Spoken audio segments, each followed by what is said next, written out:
In the shadow of the Second World War's end, the world's empires stood weakened, and the winds of independence swept across Asia.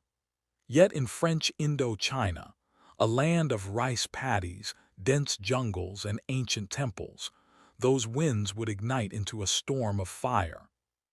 Between 1945 and 1954, this land became the crucible of one of the 20th century's defining struggles, a clash between colonial power and a rising nationalist movement, between old empires and the tide of modern revolution. This was the First Indochina War. The story begins in August 1945.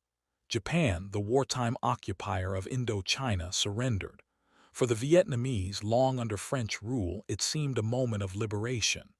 Into this fragile vacuum stepped Ho Chi Minh, leader of the Viet Minh independence movement. Standing before tens of thousands in Hanoi's Ba Dinh Square, he proclaimed, "All men are created equal. The Creator has given us inviolable rights: life, liberty, and happiness." His words, borrowed from Jefferson's Declaration of Independence, rang out across Asia.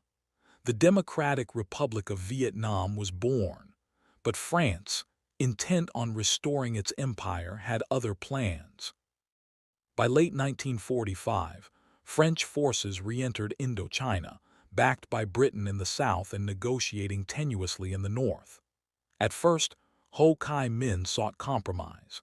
He signed agreements with Paris that recognized Vietnam as a free state within the French Union, but mistrust and violence soon consumed the fragile peace. In December 1946, fighting erupted in Hanoi. French artillery shelled the city, and Ho declared full-scale war. "Rather sacrifice everything than lose our country and be enslaved." The First Indochina War had begun. The conflict unfolded across a brutal landscape. The French relied on conventional forces, foreign legionnaires, colonial troops from Africa, elite paratroopers. They built fortified posts to anchor their control, from the Red River Delta in the north to Cochinchina in the south. Their commanders believed superior firepower and discipline would crush the rebels.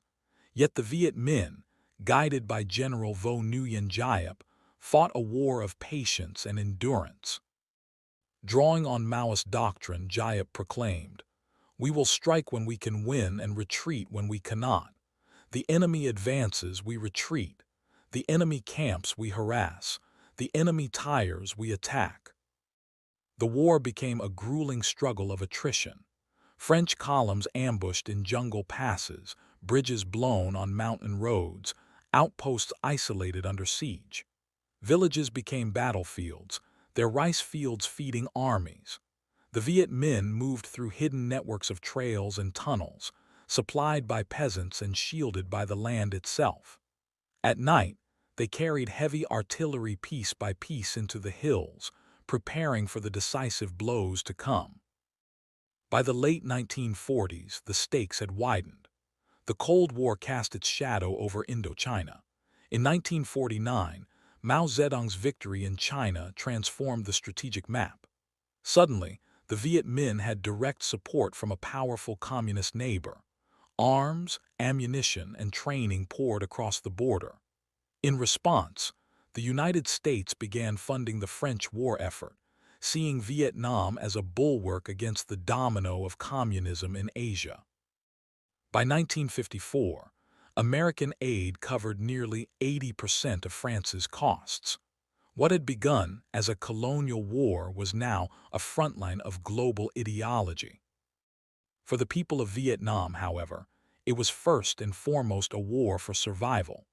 Villagers lived between two fires, harsh reprisals from French forces on one side, relentless demands for loyalty and supplies from the Viet Minh on the other.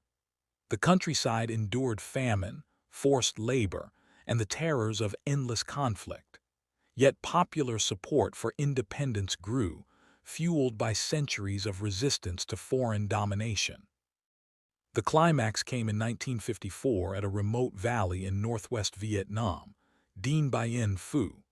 French Commander General Henry Navarre believed he had set a trap. By occupying the valley, his forces would cut off Viet Minh's supply lines and force Giap into a decisive battle. With strong fortifications, artillery, and air supply, the French thought themselves unassailable. But Giap had other plans. Over weeks, tens of thousands of Viet Minh soldiers dragged artillery through mountains, dug miles of trenches, and encircled the valley. On March 13, 1954, the siege began. Viet Minh guns roared from the hills, pounding French positions. Trenches crept closer like a tightening noose. French aircraft struggled to resupply the fortress as anti-aircraft fire filled the skies. Inside, French soldiers endured mud, blood, and hunger. Morale withered under relentless bombardment. Giap pressed forward methodically, overrunning strongpoints one by one. By early May, the French defenses collapsed. On May 7, after 56 days of siege, Dien Bien Phu fell. Nearly 10,000 French troops were captured.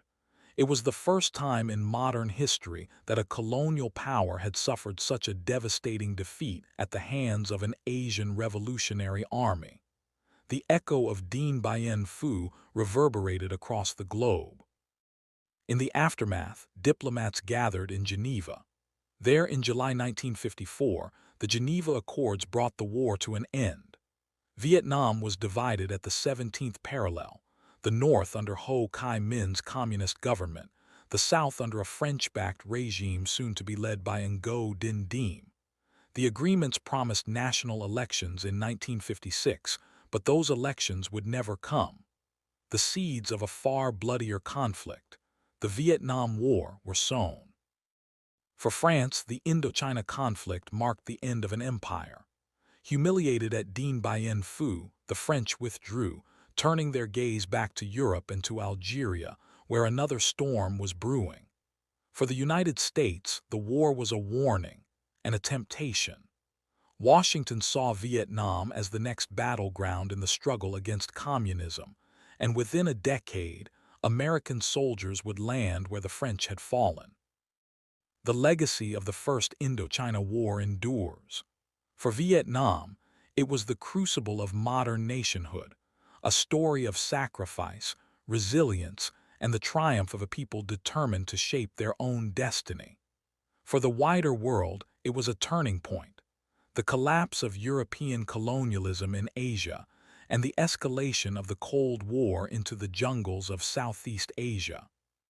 Today, the echoes of that struggle still resonate. At Dien Bien Phu, rusting gun emplacements and reconstructed trenches stand as silent witnesses to the ferocity of 1954. Memorials honor both French and Vietnamese dead. And in Hanoi, the words spoken by Ho Chi Minh in 1945 remain etched in stone. Nothing is more precious than independence and freedom. This was not just a war of soldiers and battles. It was the clash of empires and revolutions, of global ideologies and human will. The Indochina conflict of 1945 to 1954 reminds us how the struggle for freedom can redraw the map of nations, and how the sacrifices of one generation can shape the destiny of the next. Bringing such history to life demands effort and dedication. If you value deep, carefully researched storytelling that honors those who lived through these moments, consider supporting this work.